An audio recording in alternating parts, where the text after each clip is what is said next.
এই আজকে শ্রীনগরে লোকাল সাইট সিইং করতে বেরিয়েছি। আর এখন এসেছি আমরা হচ্ছে শঙ্করাচার্য মন্দিরে। এখানে আসতে গেলে কিন্তু প্রায় 240টা সিঁড়ি ভেঙে কিন্তু ওপরে উঠতে হয়। তো চলে তো এসেছি, বেশ কষ্ট হচ্ছে। তো চলো তোমাদেরকে মন্দিরটা একটু দেখাই। ব্যাপক ওপর থেকে কিন্তু বেশ সুন্দর ভিউও আছে। এই হচ্ছে মন্দিরটা, দেখাচ্ছি তোমাদের। এই হচ্ছে দেখো শঙ্করাচার্য মন্দির। এখানেও কিছু কিন্তু সিঁড়ি আছে, সিঁড়ি দিয়ে কিন্তু একদম ওপরে যাওয়া যায়। ওপরে গিয়ে কিন্তু সুন্দর এটা ভিউও আছে।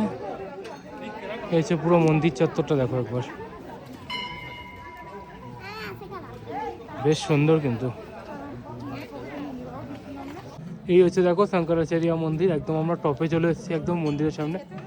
এইটা হচ্ছে এইখানে কিন্তু মূল গর্ভগৃহ।